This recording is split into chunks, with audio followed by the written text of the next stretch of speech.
parādīšu, kā noņemt lapušu numerāciju dokumenta sākuma lapām un beigu lapām.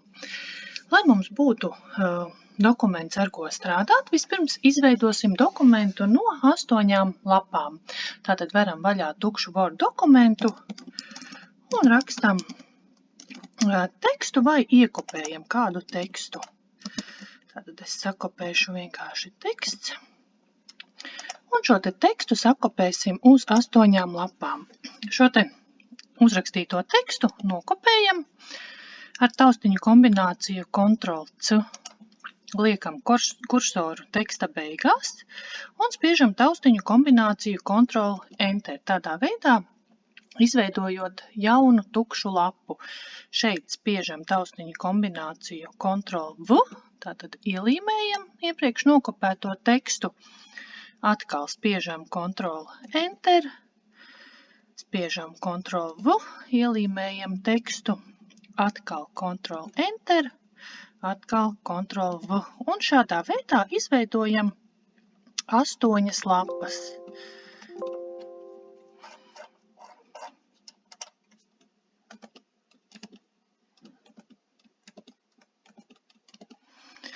Tātad ir izveidots dokuments no 8 lapām.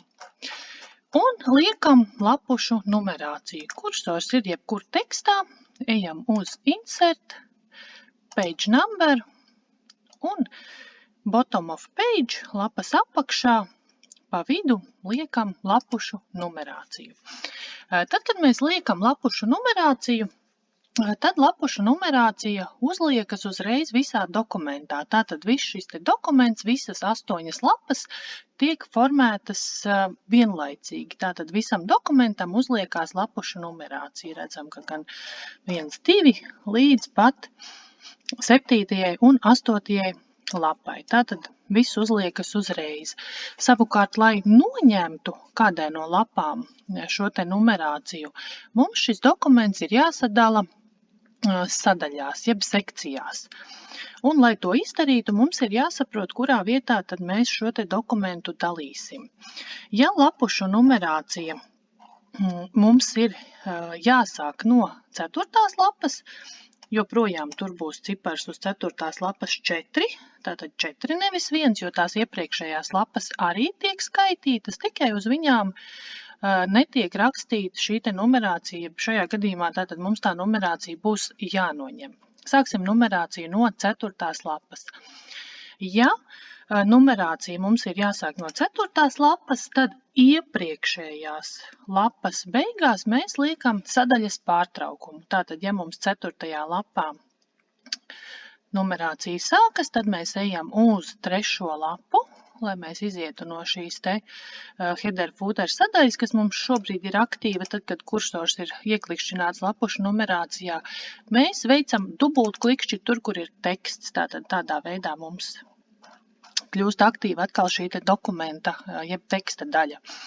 Tātad no 4. lapas sāksim numerāciju, tāpēc kursors ir iepriekšējā lapā. Tātad 3. lapas beigās ir kursors, un ievietojam sadaļas pārtraukumu, ejot uz Layout, Breaks, šeit, kur ir Section Breaks, tātad sadaļas jeb sekcijas pārtraukums un Next Page. Tātad esam 3. lapā un no nākamās, jeb no 4. lapas mums būs cita sadaļa.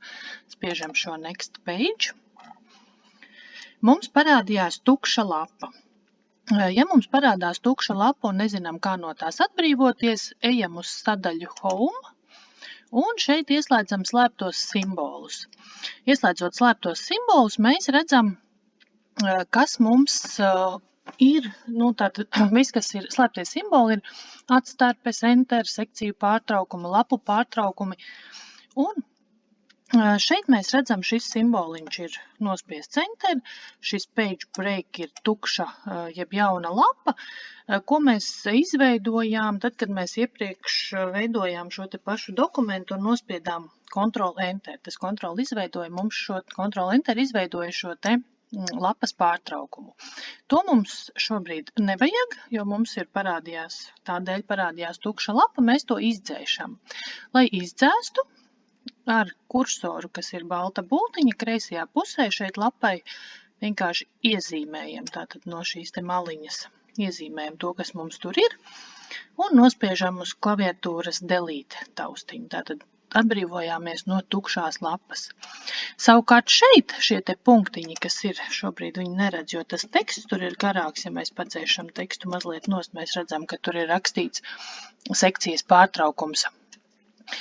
Šis te sekcijas pārtraukums ir tas, ko mēs pirms brītiņa ievietojām caur to layout, breaks, next page, tātad tas ir tas, ko mēs izveidojām. Arī pie slēptiem simboliem mēs to redzam. Slēptos simbolus varam slēgt laukā. Tad, kad mēs ievietojām šo sadaļas pārtraukumu, mums lapušu numerācijai nekas neizmainījās. Bet tad, kad mēs uzklikšķinām, piemēram, uz četrinieka ar dubultu klikšķi, tad mēs redzam, ka mums parādījās sadaļas vairākas. Tātad 1., 2. un 3. lapa mums ir footer section 1, jeb 1. sadaļa. Savukārt vispārējais dokuments ir 2. sadaļa, jeb sekcija, footer section 2. Tātad viss pārējais dokuments mums ir 2. sadaļa. Mēs dokumentu sadalījām 2 daļās. Bet ar to nepietiek, vēl lapušu numerāciju mēs nevaram dzēst, jo šeit, kur ir footer section 2, mums ir rakstīts same as previous. Tātad 2. sekcija ir tāda pati kā iepriekšējā. Ja mēs tagad dzēstu lapušu numerāciju, tad mums pazustu numerācija visā dokumentā, jo 2. sekcija ir tāda pati kā iepriekšējā. Mums ir jānoņem šis te same as previous, un lai mēs to varētu noņemt, mums ir, tad, kad kursors ir uzklikšķināts šeit, kur ir lapušu numerācija, kursors var būt jebkurā lapā, kas ir 2. sekcijā. Tātad vai nu 4, vai 5, 6, vai 7, 8. Atstāšu šeit pie 4, lai redzam, ka notiek izmaiņas. Tātad kursors ir pie 4. Un tad, kad mums ir aktīva šī te footer sadaļa, mums augšā ir papildus sadaļa header un footer. Un šeit ir tāda poga link to previous, kas šobrīd mums ir ieslēgta. Izslēdzot šo te pogu, mēs viņu izslēdzam vienkārši uz viņus uzspiežot. Mums šeit 4. lapā pazuda šis te nosaukums same as previous, kas nozīmē, ka 2. sekcija vairs nav savienota ar 1. sekciju. Un tagad, kad šī 2. sekcija ir atvienota no 1., viņas katra par sevi darbojas atsevišķi. Tieši šis te dokumentu formatējums šajā gadījumā lapušu numerācija. Un tagad, ja mēs izdzēsīsim 1. vai 2. sekcijā kādā vietā lapušu numerāciju, tad šī te lapušu numerācija pazudīs visā šajā sadaļā. Ja mēs dzēsīsim 2. sadaļā, tad mums pazudīs 2. sadaļā. Savukārt, ja dzēsīsim 1., tad pazudīs 1. Iešu šeit uz 1. 2. lapu, lai redzam, ka uzreiz vairākās vietās šī te lapušu numerācija pazūd. Tātad, ja mums ir jānoņem lapušu numerācija 1. 3 lapām, jeb šajā gadījumā 1. sekcijai, tad mēs ejam uz 1. sekciju un šo te lapušu numerāciju vienkārši izdzēšam. Un redzam, ka numerācija pazuda arī no 2. un 3. lapas, tātad no visām lapām, kas ir 1. sekcijā, jeb sadaļā. Savukārt pārējām lapām, kas ir 2. sadaļā, šī te lapušu numerācija ir palikusi. Tātad 1. lapām mēs noņēmām. Savukārt, ja lapušu numerāciju nepieciešams noņemt arī dokumenta beigu lapām, tad mums ir atkal jāveido jauns sadaļas, jeb sekcijas pārtraukums. Noņemsim lapušu numerāciju vēl pēdējām 2 lapām, tātad 7. 8. lapai noņemsim. Tas nozīmē, ka mums starp 6. un 7. lapu atkal ir jātaisa sadaļas pārtraukums. Tas nozīmē, ka tātad, ja mums 7. 8. ir jānoņem, tad iepriekšējā lapā, 6. aiz teksta beigās, mēs atkal liekam sadaļas pārtraukumu. Tātad dubult klikšķis aiz teksta šeit, tā, man te pārlec uz augšu, bet tātad aiz 6. lapas teksta, tātad 6. lapā aiz teksta liekam kursoru, atkal ejam uz layout, breaks, section breaks, next page, tātad esam 6. lapā un no nākamās, no 7. lapas būs cita sadaļa.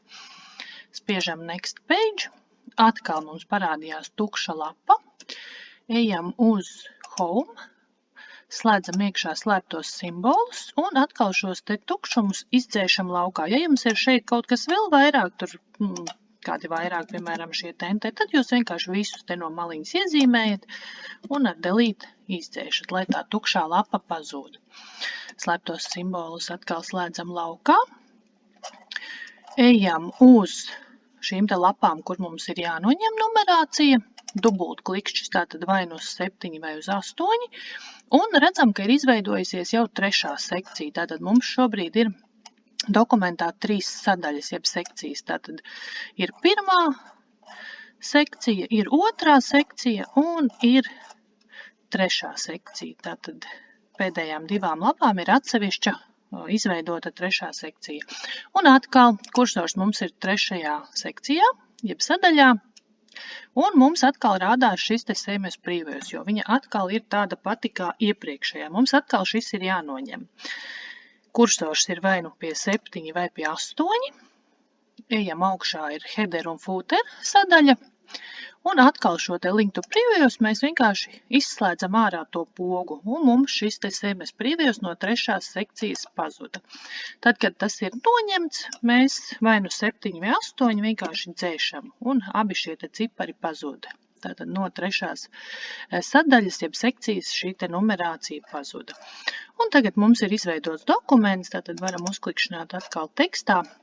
Tad mums ir izveidots dokuments, kurā lapušu numerācija sākas no 4, tad ir 5, 6 un beigu lapām atkal numerācija nav. Šādā veidā mēs varam no dokumenta dažādām vietām šo te numerāciju noņemt.